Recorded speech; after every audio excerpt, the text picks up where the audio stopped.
The night her ex-husband got down on one knee at table 7, Nadine was in the back washing dishes. She heard the applause through the kitchen door. She looked through the glass. She saw Terence, the man who took the house, the savings, 26 years of her labor, her name on nothing, sliding a ring onto a woman half her age. Nadine did not cry. She did not walk out. She wiped her hands on her apron and turned back to the stack of dirty plates. But before that night was over, she would leave something on their table, and what she left would be talked about in that restaurant for years. The kitchen at the Sterling ran at 104 degrees on a Saturday night. Steam came off the dishwashing station in sheets. The exhaust fans above the grill pulled grease and smoke upward, but never fast enough. The air carried everything at once: seared butter, garlic hitting a hot pan, the sharp edge of vinegar from a reduction on Station 3.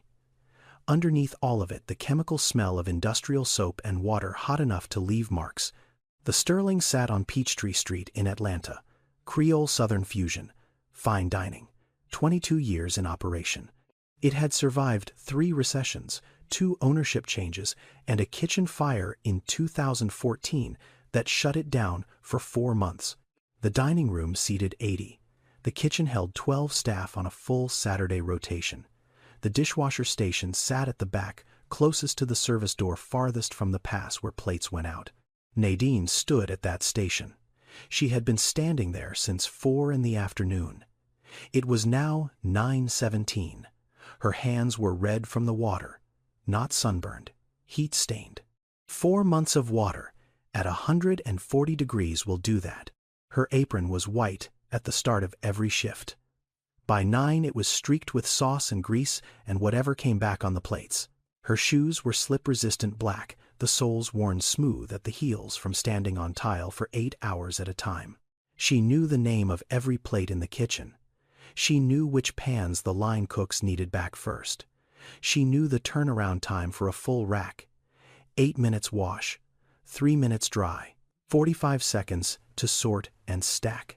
She knew these things because she had done them 6 nights a week for 4 months, and because Nadine Colette Baptiste had spent 26 years learning how to keep a system running without anyone noticing she was the one running it.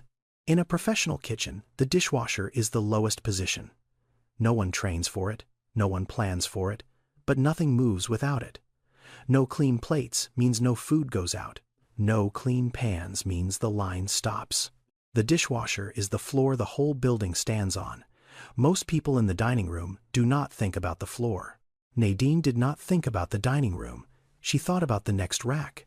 She thought about the water temperature. She thought about keeping her station clear so the busser had somewhere to put the bins when they came back heavy.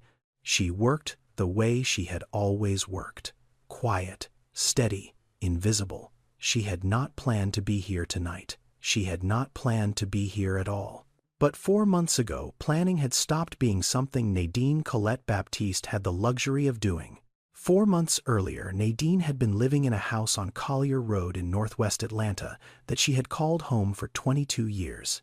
She had married Terence Darnell Whitfield when she was 32 years old. He was 34, charming, ambitious, a commercial real estate developer who had built his firm from a single office on Marietta Street into one of the most connected boutique operations in Atlanta. He had a handshake people remembered, and a voice that made rooms go quiet when he spoke. Nadine was from Baton Rouge, Louisiana. She had come to Atlanta at 24 with a degree in accounting she never used professionally because Terrence's firm needed someone to manage the books, and he said it made more sense to keep it in the family. She agreed. She was 27 and in love, and it made sense at the time. She managed the books. She raised 2 children. She cooked every client dinner. She organized every open house. She entertained every investor, every partner, every banker who came through that front door on Collier Road expecting a meal and a conversation and leaving with both.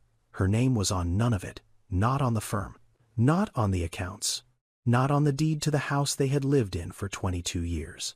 In 26 years of marriage, Nadine cooked more than 4,000 dinners. She hosted more than 200 client events. She planned birthday parties for the children of people whose names she had memorized from Terrence's contact list. Every contract Terence closed started with a meal Nadine prepared and a table Nadine set. She was the reason the room felt warm. She was the reason people stayed past dessert. She was the reason they called back. Nobody paid her for any of it. There was no title, no salary, no equity, no acknowledgement in any filing or any annual report.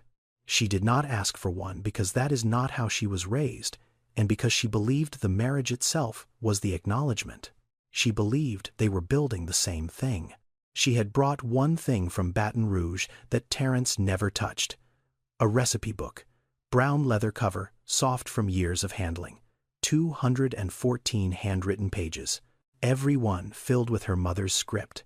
Opal May Baptiste had died when Nadine was 30. She left behind no money, no property, no accounts. She left behind that book. Creole recipes written in pencil and ink over 30 years.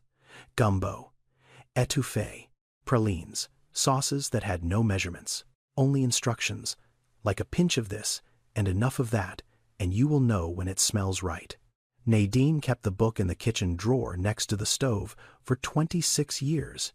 She opened it almost every day. She cooked from it almost every night. The pages smelled like butter browned, just past golden and basil and lemon. The smell of her mother's kitchen in Baton Rouge on a Sunday afternoon. Terence walked past that drawer 10,000 times. He never opened the book. He never asked what was inside it. She signed papers over the years. She signed them because she trusted him. She did not read every page. She would later learn what was on those pages. Terence started planning the divorce 14 months before he served the papers. He did not tell Nadine. He did not tell the children.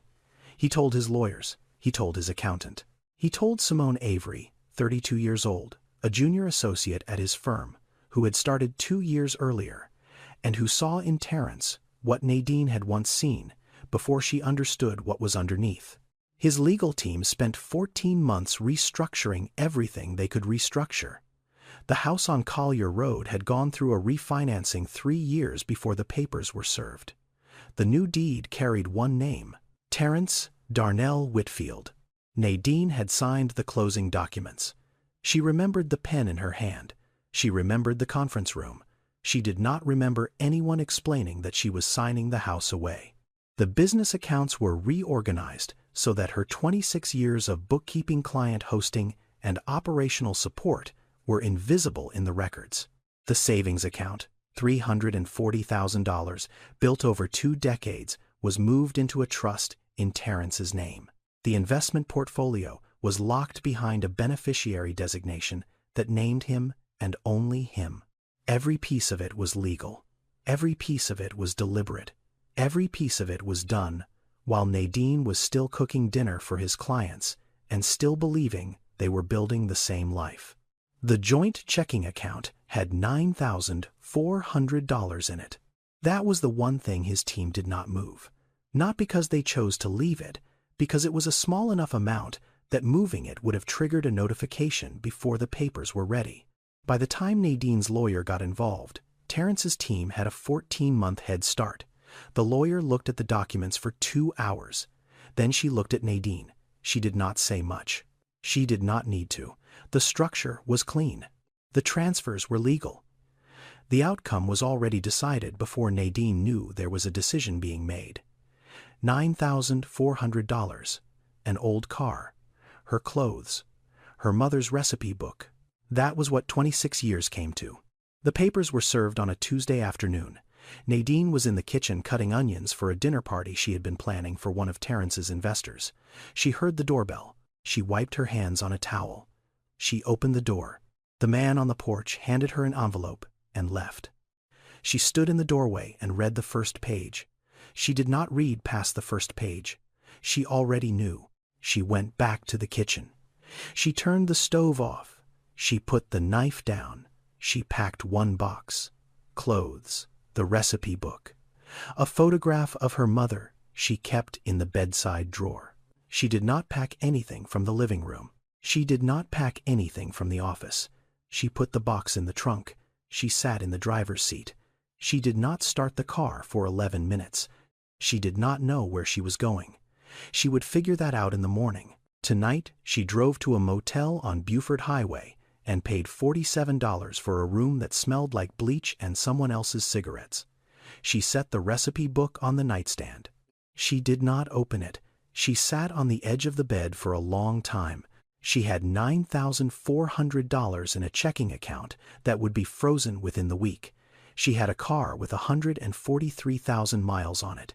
She had no job history, no resume, no professional references. 26 years of full-time work that existed in no system, no database, no record. She was 58 years old. She applied to 3 places in the first week: a bookstore in Decatur, an office supply store on Ponce, a catering company in Buckhead. All 3 said they would be in touch. None of them called back. A 58-year-old woman with no employment history and no references does not get callbacks. That is not cruelty. That is how the system works when you have spent 26 years building someone else's system instead of your own. 3 weeks later, she saw a help wanted sign in the window of a restaurant on Peachtree Street. The motel on Buford Highway was not meant for long stays. The walls were thin enough to hear the television next door. The parking lot filled with different cars every night. Nadine kept the room clean because that is what she did. She made the bed each morning, even though housekeeping would have done it. She folded her clothes and set them on the chair by the window. She kept the bathroom counter wiped down. She kept the small things in order, because the large things were no longer hers to keep. Every night she opened the recipe book. Not to cook. There was no kitchen. There was a microwave on a shelf and a mini fridge that hummed too loud. She opened the book because her mother's handwriting was the only familiar thing left. She turned the pages slowly. She read instructions she had memorized decades ago. Roux. Start with equal parts. Low heat. Stir until it smells like pecans. That was how Opal May wrote. Not in measurements, in smells, in sounds. In the moment the color changes and you know. Nadine read those pages the way some people read letters from someone who has died. Not for information, for company. The checking account was frozen on the 8th day. She had withdrawn $6,000 in cash before it locked. She had that and the car and the book and nothing else that could be converted into a life. She walked into the Sterling on a Wednesday morning. The sign in the window said help wanted. Dishwasher. She asked for the manager. She did not have a resume. She told them she could start immediately. She started the next morning. That was 4 months ago. Tonight the kitchen was louder than usual. Saturday nights at the Sterling ran on a system. Every position in the kitchen had a place and a purpose and a rank. The dishwasher sat at the bottom.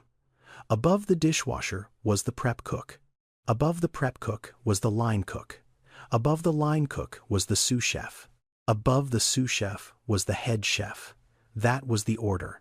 That was how it had been since the French named it the brigade system 200 years ago, and it had not changed much since.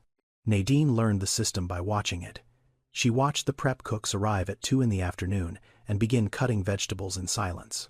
She watched the line cooks take their stations at 4 and check their mise en place. She watched the sous chef walk the line before service and inspect every station without saying much.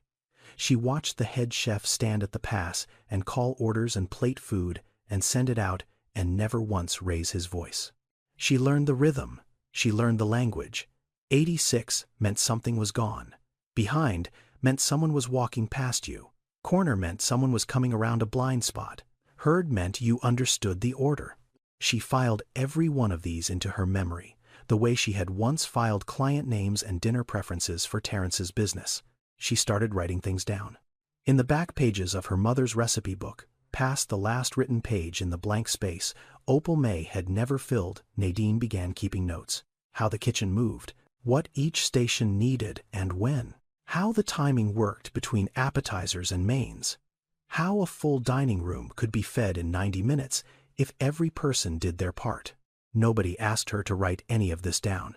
She did it because she had spent 26 years managing a system that nobody acknowledged, and she recognized another system when she saw one. Wanda Faye Pritchett, 45 years old, line cook 8 years, At the Sterling was the first person who spoke to Nadine outside of work. It happened in the alley behind the kitchen during a break on Nadine's third week. Wanda smoked one cigarette per shift. She offered Nadine the space next to her. They stood in the alley without talking for 2 minutes. Then Wanda said she had been at the Sterling longer than anyone except the chef, and that the last 3 dishwashers had quit within a month. Nadine said she was not planning to quit. Wanda looked at her. She did not ask why. She finished her cigarette and went back inside. Over the next 2 months, Wanda became the person Nadine talked to.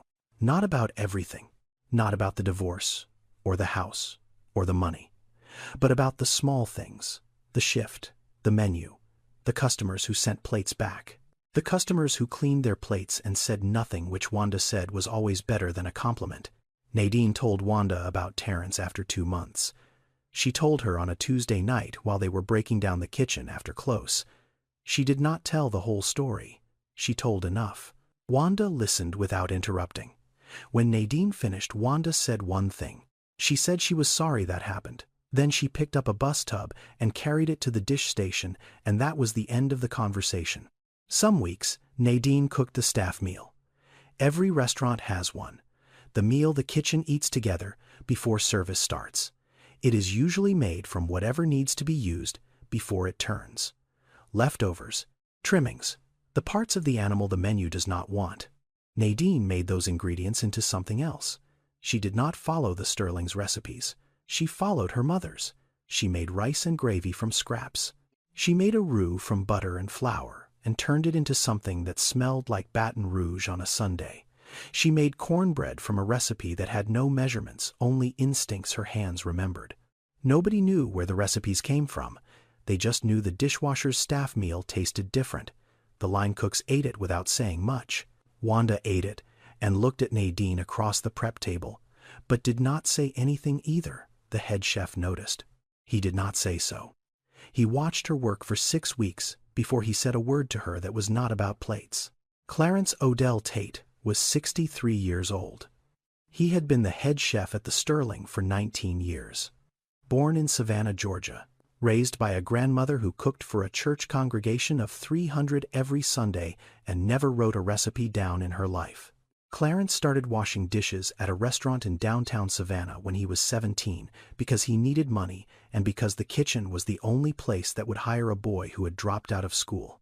He learned to cook the way Nadine's mother had learned to cook, by standing next to someone who knew how, by watching hands, by listening for the sound of oil at the right temperature, by smelling when garlic had gone 1 second too far. He worked his way from dishwasher to prep cook in 2 years, from prep cook to line cook in 3, from line cook to sous chef in 4, from sous chef to head chef at a restaurant in Midtown Atlanta by the time he was 39. He had trained 11 cooks in his career. He had fired more than that. He did not waste time on people who treated the kitchen like a job. He spent time on people who treated it like a language they already knew but had not yet learned to speak. He watched Nadine cut onions for the staff meal one afternoon. She did it without looking at the blade. She did it with a rhythm that came from repetition so deep it had become automatic. She held the knife the way someone holds a tool they were given by a person, not a classroom. He walked over to her station after the meal. He stood next to her for a moment without speaking. Then he said one sentence. "That is not how someone who learned from a recipe cuts an onion. That is how someone who learned from a person cuts an onion." Nadine looked at him. She did not respond. He did not wait for a response. The next evening after service, Clarence told Nadine to stay. He handed her an apron, not the dishwasher's apron, a prep apron. He pointed to a station and told her to dice carrots. She diced them. He looked at the cuts. He said one word, again. She diced them again. He looked, better. That became the pattern. After her dishwashing shift ended, Nadine stayed. Clarence taught her station work. He taught her sauces. He taught her how to plate. He taught her heat control and timing and the difference between a dish that was cooked and a dish that was finished. He never once said she was good at it. He said again and better and not yet. Those were his only feedback. He told her once that every great chef he had ever known started at the bottom. He told her that the dishwasher sees the whole kitchen because nobody watches the dishwasher. He told her that was an advantage most people wasted. Nadine did not waste it. 6 weeks after Clarence began teaching her, Nadine cooked a full dish in the Sterling's kitchen for the first time. She opened her mother's recipe book to a page near the middle. She had not cooked this dish since before the divorce. She followed the instructions Opal May had written in pencil 30 years ago, butter browned just past golden, fresh basil torn by hand, a squeeze of lemon at the end. The smell filled the kitchen in under a minute. It moved through the air like something that had been waiting to be released. Wanda stopped what she was doing. She stood at her station with a towel in her hand and looked toward Nadine's station. Clarence stood at the pass. He did not say a word. He watched Nadine plate the dish. He looked at it for a long moment. Then he nodded once. Nadine had been invisible for 26 years in a house where she built everything. She had been visible for 6 weeks in a kitchen where she had nothing. She did not know yet how much that visibility was about to cost her and how much it was about to return. The kitchen was running full speed on a Saturday night in October when Nadine heard the laugh. She was at the dish station. Her hands were in the water. The steam was rising. The kitchen noise was loud enough to cover most sounds from the dining room. But not that sound. Not that specific laugh.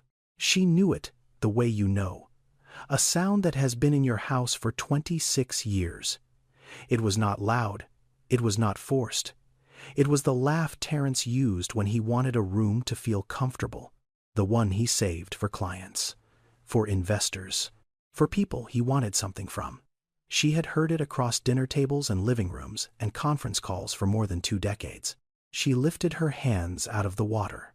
She dried them slowly on her apron. She did not turn around immediately. She stood still for a few seconds. Then she walked to the kitchen door. The door had a small window, a porthole made of glass, no bigger than a dinner plate. She looked through it. Table 7, the corner table, the one with the best view of the room. Terrence Darnell Whitfield sat facing the window. He wore a dark suit. His watch caught the candlelight. Across from him sat Simone Avery. Red dress. Her hair pulled back. The table had flowers. It had candles that were not part of the restaurant's standard setup. A bottle of wine was already open. 2 glasses poured. This was not a regular dinner. The table told a story before anyone at it said a word. Nadine looked through that glass for 7 seconds. Then she turned around. She walked back to the sink. She picked up a plate. She washed it.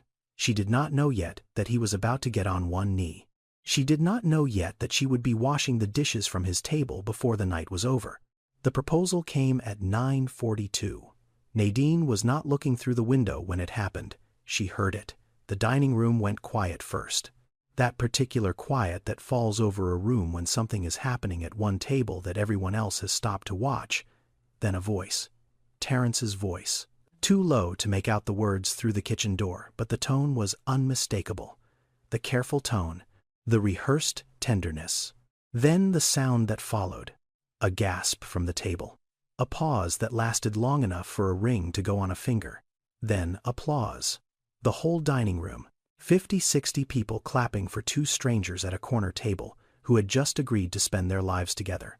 The sound of applause moved through the kitchen door and filled the space where Nadine was standing with her hands in a sink full of hot water and dirty plates.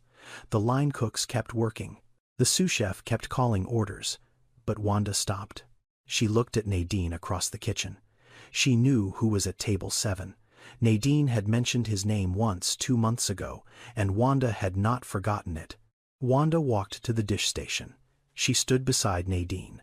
The applause was still going in the dining room. Champagne glasses were clinking. Someone was laughing. Wanda leaned in close enough to speak under the noise. "Do you want to go home?" Nadine did not look up from the sink. "I have 3 more hours on my shift." Wanda stood there for another moment. Then she went back to her station. You might expect her to walk out. You might expect a scene. Nadine Colette Baptiste did neither. She washed the next plate. She loaded the next rack. She kept the station clean and the turnaround fast, and she did not look through the window in the kitchen door again. But she had already decided something. She had decided it the moment she heard his laugh through the kitchen door. She just had not told anyone yet. Nadine walked to the back of the kitchen, past the prep stations, past the dry storage shelves. She pushed open the heavy door of the walk-in cooler and stepped inside. She pulled the door shut behind her. The temperature dropped 40 degrees in one step. The air was still. The hum of the compressor was the only sound. Shelves of produce and dairy and sealed containers lined both walls. The light was a single fluorescent tube. White, flat, no warmth in it. She stood between the shelves and did not move. The kitchen noise was gone. The dining room applause was gone. The sound of Terrence's laugh was gone. In here, there was only the cold and the hum and the space to stand still without anyone needing anything from her. She thought about the last meal she cooked in the house on Collier Road. 2 weeks before the papers came, a Tuesday night, she made shrimp etouffee from her mother's recipe. She had made it 100 times before. She made it that night the way she always made it, slowly, with care. With the roux stirred until it smelled like pecans and the shrimp added at the last moment so they did not overcook. Terrence ate the whole plate. He did not say anything about it. He had not said anything about her cooking in years. He ate it and put the plate in the sink and went to his office and closed the door. She washed the plate, she dried it, she put it away. That was the last meal she made for him. She stood in the walk-in cooler for 3 minutes. She was not making a plan. She was not weighing options. She was arriving at something that had already been decided the moment she heard the laugh through the kitchen door. She was just catching up to it. She was going to cook one more thing. Not for revenge, not to make a scene. She was going to make a dish. One dish, the last one, to close 26 years on her own terms, not his. Not the lawyer's, not the court, hers. She pushed the cooler door open. The heat of the kitchen hit her face. She walked through the line. She found Clarence at the pass. She asked him one question. He looked at her for a long time before he answered. Clarence did not ask why. He did not ask what had happened in the dining room. He looked at Nadine, and he saw something in her face that he understood without explanation. He had spent 19 years reading kitchens. He could read people the same way. He stepped to the side of the pass. He pointed to the open station at the end of the line. He said one word, "Go." Nadine walked to the station. She opened her locker and took out the recipe book. The brown leather cover was soft in her hands. She set it on the counter and opened it to a page near the back. She did not need to look for it. She knew exactly where it was. Page 147. Her mother's handwriting in pencil. The letters were small and careful. The page had a grease stain in the upper right corner that had been there for 30 years. Opal maize, butter pecan praline. This was the recipe her mother made for every occasion that mattered. Birthdays, homecomings, graduations.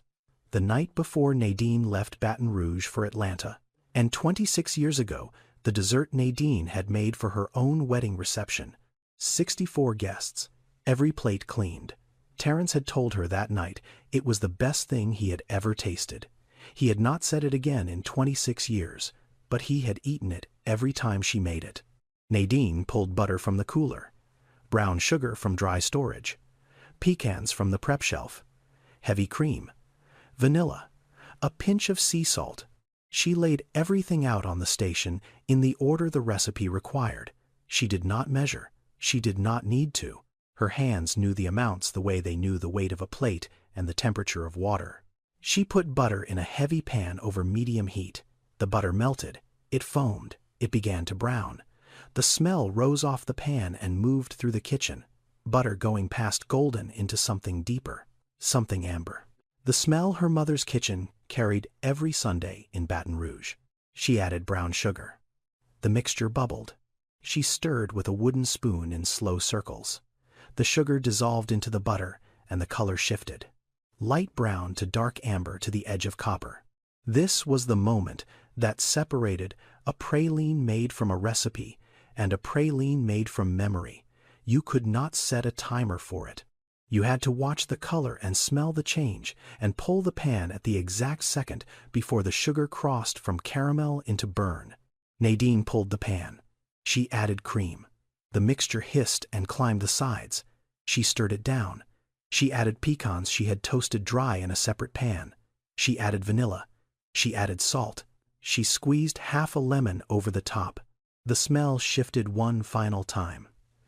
Butter browned just past golden.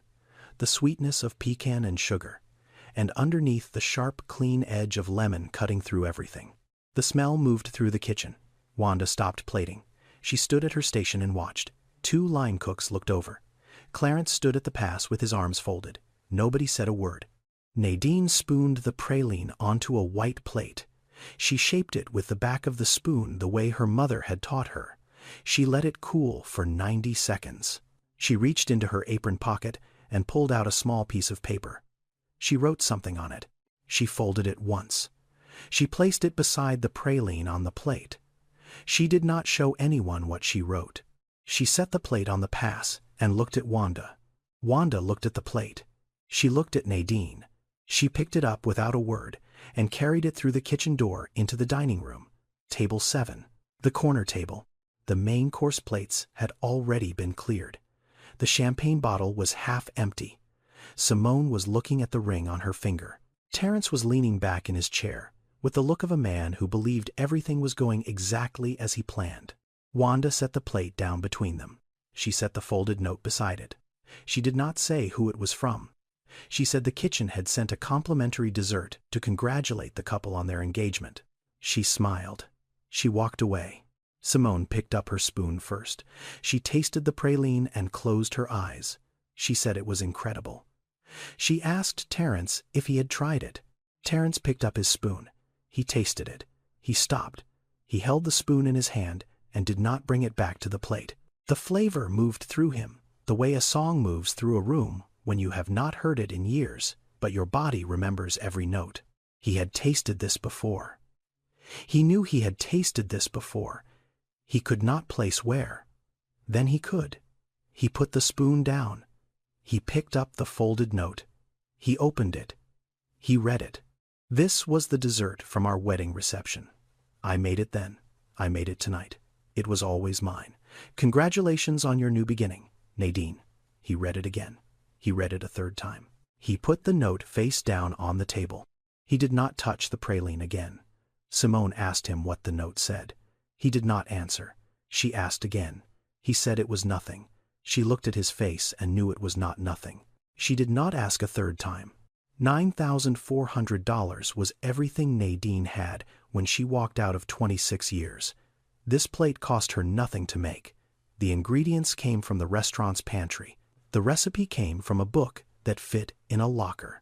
The skill came from a lifetime of learning at her mother's side, and 4 months of standing in a kitchen where nobody owed her anything and she earned everything she got.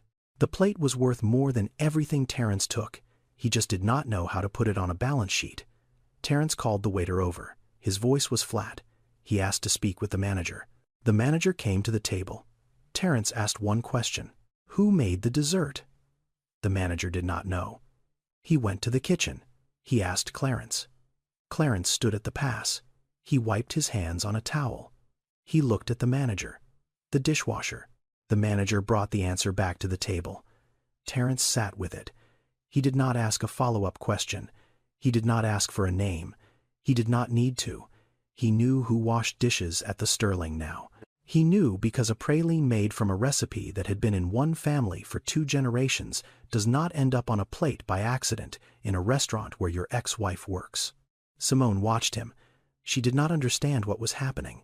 She understood that something had changed at the table in the last 2 minutes, and that the man sitting across from her who had been smiling all evening was no longer smiling. She put her hand on his arm. He did not respond. The rest of the dining room continued as normal. Table 3 was finishing their appetizers. Table 12 had just ordered a second bottle of wine. A couple near the window was laughing about something. The busser cleared plates from table 9. The hostess seated a party of 4 near the bar. Nobody in that room knew that the dishwasher in the back kitchen had just placed 26 years of marriage on a plate and sent it to table 7 with a note that said everything and nothing at the same time. Nadine was back at her station. Her hands were in the water. The rack was running. The plates were stacking. Wanda stood at the station next to her. Neither of them spoke. They worked side by side in the noise of the kitchen, and the silence between them said more than a conversation would have. Terrence asked for the check at 10:14. The bill was $412. He paid it in cash. He left a 30% tip. He stood up. Simone stood up beside him. He put his hand on her back and guided her toward the door. He did not look toward the kitchen. He did not look through the glass window in the kitchen door. He walked out of the Sterling and into the night, and he did not say a word to anyone on the way out. Nadine did not watch him leave. She heard the front door close. She heard the dining room fill the space where his table had been with the sound of other people's conversations. She washed another plate. She loaded another rack. Terrence did not sleep that night. He sat in the living room of the house on Collier Road that no longer had Nadine's name on the deed, and he held the folded note in his hand, and he read it 4 more times before he put it in his jacket pocket. He did not know it yet, but the note on that table was the beginning of something he could not stop. Terrence Darnell Whitfield did not go to work the Monday after the proposal. He sat in the kitchen of the house on Collier Road at 6 in the morning with a cup of coffee he did not drink. The house was quiet. Simone had gone back to her apartment the night before. He was alone in the house that used to have Nadine in it every morning before he woke up. He thought about the praline. He thought about the taste. He thought about how he knew it and could not name it, and then could. He thought about the wedding reception.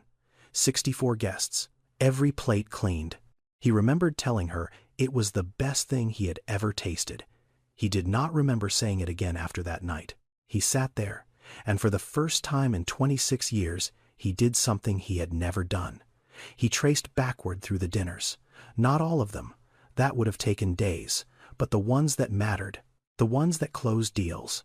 The Hargrove account. $2 million commercial lease. September 2009. Nadine made crawfish bisque and pecan-crusted catfish for 8 people at the dining room table. The Hargroves signed the following week.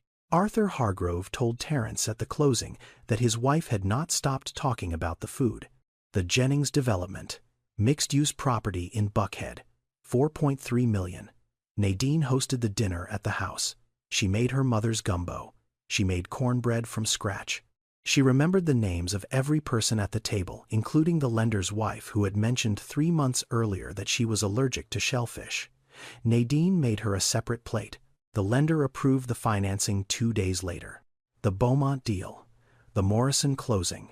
The Decatur project. Every deal he could remember started the same way. A dinner Nadine cooked. A room Nadine set. A conversation Nadine kept moving. His name was on every contract. Hers was on none of them. He had never connected those 2 things before. He had never needed to. The dinners happened. The deals closed. He took the credit the way you take air. Without noticing. Without gratitude. Without understanding that it could stop. It had stopped. He had eaten at restaurants every night since the divorce. He had hosted 2 client dinners at a private dining room downtown. Both had gone well enough. Neither had gone the way the dinners on Collier Road used to go. Nobody stayed past dessert. Nobody called the following week to say their spouse had not stopped talking about the food. The deals closed anyway because Terrence was good at what he did. But something was missing from the room, and he had not been able to name it until he tasted a praline at table 7 on a Saturday night. Simone noticed the change. She did not know what had caused it. Terrence was quieter in the weeks after the proposal. Less certain. He canceled a client dinner without explanation. He sat in the kitchen some mornings before work and stared at nothing. She asked him once who Nadine was. She had heard the name from the restaurant manager. Terrence looked at her. He did not answer. She did not ask again. He did not call Nadine. He did not go to the Sterling. He sat with what he now understood, and he did not know what to do with it. That is what happens when you see the value of something only after you have made sure it was taken away. The recognition comes too late. It always comes too late. Janelle Whitfield Monroe, 29 years old, married, living in Charlotte, North Carolina, called her mother for the first time in 4 months on a Wednesday evening. Terrence had told her what happened at the restaurant. He had not told her everything. He told her Nadine was working at the Sterling. He told her Nadine had sent something to his table. He did not tell her what the note said. Janelle had grown up in the house on Collier Road. She had eaten her mother's cooking every night for 18 years before she left for college. She had watched her mother host dinner parties and manage the household and keep everything running smoothly. She had also grown up hearing her father talk about the business, his deals, his clients, his vision. The narrative of the Whitfield household was clear. Terrence built the life. Nadine maintained the home. Those were the roles. Those were the words the family used. Built and maintained. One was active, one was passive. Janelle had never questioned which was which. When Terrence told her Nadine was washing dishes at a restaurant on Peachtree Street, Janelle felt something she did not expect. She felt embarrassed. Not for her mother, for herself. Her mother was a dishwasher at a fine dining restaurant in Atlanta, and Janelle's first thought was what that looked like. Not what it meant, not what it cost, what it looked like.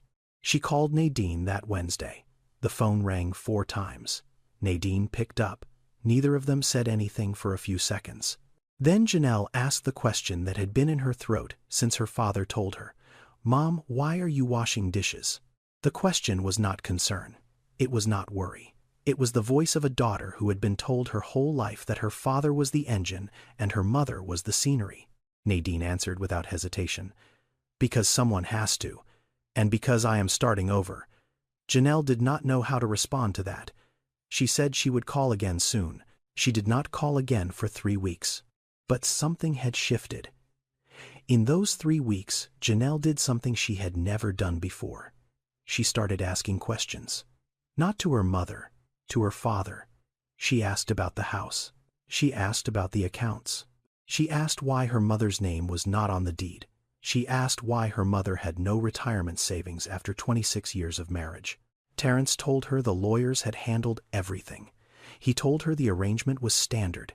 He told her Nadine had agreed to everything. Janelle asked to see the divorce settlement. Terrence said that was between him and his lawyers. Janelle hung up. She called a friend from college who worked at a family law firm in Raleigh. She described the situation without using names. Her friend listened. Then her friend said something Janelle had not expected. She said the pattern Janelle was describing had a name.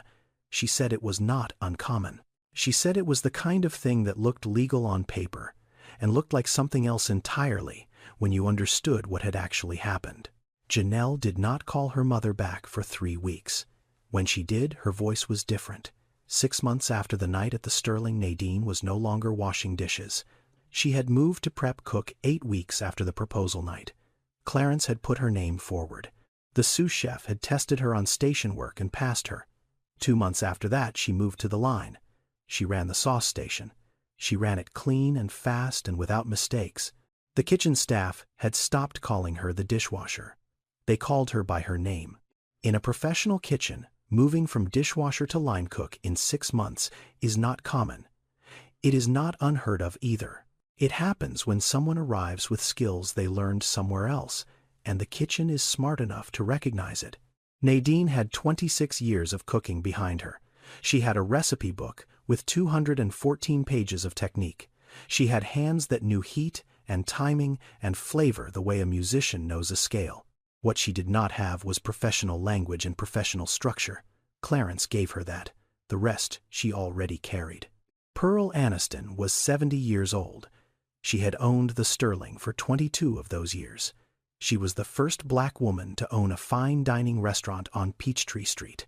She had opened it in 2004 with money she borrowed from 3 different banks after the first 11 said no. She had survived everything the restaurant business could throw at a person, and she had done it without selling the place or changing the name or lowering the standard. Pearl had not spoken to Nadine directly until the 6th month. She knew who Nadine was. Clarence had told her the story. Not the whole story. Enough. Pearl had watched from a distance the way she watched everything in her restaurant, quietly, with attention. Without rushing to a conclusion, she asked Nadine to come to her office on a Tuesday afternoon before service. The office was small. A desk, 2 chairs, a framed photograph on the wall of Pearl standing in front of the Sterling on opening night in 2004. Nadine sat across from her. "Clarence says you have a book. He says the book is better than anything he can teach you." Nadine did not respond immediately. She looked at Pearl. Pearl looked back. 2 women who had both learned a long time ago that words cost something and should not be spent carelessly. Pearl told her what she had in mind. Not a promotion. Something else. Pearl had been looking at a space on Auburn Avenue for 2 years. A smaller building. Room for 40 seats. She wanted to open a second restaurant. Casual Creole. The food Pearl grew up eating in her grandmother's kitchen in Mobile, Alabama, but could never put on the Sterling's menu because the Sterling was fine dining, and fine dining had rules. She wanted Nadine to run the kitchen. Nadine sat with that for a moment. Then she reached into the bag she had brought with her and took out the recipe book. She set it on the desk between them. Pearl opened it. She turned the pages slowly. She read the handwriting. She looked at the grease stains and the pencil marks and the notes in the margins where Opal May had corrected herself or added a variation. She did not say anything for a long time. "Your mother wrote this." "Yes, ma'am." She knew what she was doing. "Yes." She did. Pearl closed the book and placed her hands flat on either side of it. She looked at Nadine. "I want this food in my restaurant, and I want your name on the door." Simone Avery found the note in his jacket pocket 3 weeks after the proposal. She was not looking for it. She was taking the jacket to the dry cleaner. She unfolded it. She read it. She read it again. She did not ask Terence about it immediately. She waited 2 days. She watched him. She watched the way he sat in the kitchen in the mornings, staring at nothing. She watched the way he had stopped hosting clients at the house. She watched the way the man who had always been certain about everything had become uncertain about something he would not name. On the 3rd day, she asked him directly. She asked about the divorce. She asked about the house. She asked about the accounts. She asked how Nadine had ended up with nothing after 26 years. Terence told her the lawyers handled it. He told her the arrangement was fair. Simone listened to every word. Then she asked the one question Terence could not answer. "If you did that to her, what would you do to me?" He did not answer. She put the note on the kitchen counter between them and walked out of the room. She moved out of the apartment they had started sharing. She did not break off the engagement immediately. She simply stopped being present. She stopped answering calls on the first ring. She stopped staying overnight. The ring stayed on her finger for 6 more weeks before she left it on the counter next to a glass of water and a key. Damon Terence Whitfield, 27 years old, had been working in his father's firm since college. He had watched the divorce happen from the inside. He had said nothing. He had taken his father's side, the way a son takes a side when the alternative is losing his position. But after the night at the Sterling, after Janelle started asking questions and sharing what she found, Damon stopped coming to the office. He did not confront his father. He did not make a statement. He applied to a firm in San Francisco. He was hired in November. He moved in December. He called his father once from the airport to say he was leaving. The call lasted 4 minutes. Terence did not lose his business. He did not lose his license. He did not face an investigation, or a courtroom, or a public scandal. What he lost was quieter than that, and in many ways worse. He lost the people. Simone left. Damon left. Janelle stopped calling. The clients still came to the office, but they did not come to the house. Nobody came to the house. The house on Collier Road sat on a half-acre lot with 4 bedrooms and a kitchen that had been built for entertaining, and no one to entertain. He kept the house. He kept the accounts. He kept every asset his lawyers had secured. He ate dinner alone every night in a house that smelled like nothing. He ordered takeout most nights. He ate it at the kitchen table, where Nadine had once served crawfish bisque for 8 and cornbread from a recipe with no measurements. The table seated 10. He used one chair. The other 9 stayed empty. He had built exactly what he earned. Not what he deserved. What he earned. There is a difference, and most people do not learn it until the house is quiet and the table is set for one. 10 months after the divorce, Nadine stood in the kitchen of a restaurant on Auburn Avenue and turned the stove on for the first time. The restaurant was called Opal's. The sign above the door was hand-painted. Black letters on a cream background. Simple. Clean. The building was small. 40 seats in the dining room. An open kitchen visible from the counter. A menu written on a chalkboard that Nadine had lettered herself the night before. Casual Creole. The food her mother cooked in Baton Rouge. The food Nadine had been cooking her whole life for people who never knew where it came from. Pearl Aniston had put up the money. Nadine had put up the recipes and the labor and the 6 months of training that turned a dishwasher into a line cook into the head chef of her own kitchen. The arrangement was equal partnership. Both names on the lease, both names on the license. Nadine had made sure of that. She had read every page of every document before she signed. She would never sign anything she did not understand again. The recipe book sat in a glass frame on the wall next to the kitchen door. Brown leather cover, oil stains on the pages visible through the glass, Opal May Baptiste's handwriting in pencil and ink. 214 pages of food that had been passed from one pair of hands to another across 30 years and 2 cities, and one storage locker at a motel on Buford Highway where Nadine had kept it safe during the worst 3 weeks of her life. The book was no longer in her hands. It was on the wall for everyone to see. That was the point. Wanda Fay Pritchett stood at the host station. She had left the Sterling 2 weeks before opening. Nadine had asked her to run the front of house. Wanda had said yes before Nadine finished the sentence. She had new business cards with her name on them. She had health insurance for the first time in 3 years. She had a title. Clarence Odell Tate arrived at 7. He sat at a table near the kitchen. He did not order from the menu. He told the server to bring him whatever Nadine wanted to send. He sat with his hands folded and waited. When the plate arrived, he looked at it for a long time before he picked up his fork. He ate slowly. He nodded once. He did not need to say anything else. The dining room filled. Every table taken by 8:30. People from the neighborhood. People who had walked past the building during the weeks of renovation and watched the sign go up and smelled something through the open kitchen window during the soft opening that made them stop on the sidewalk and look inside.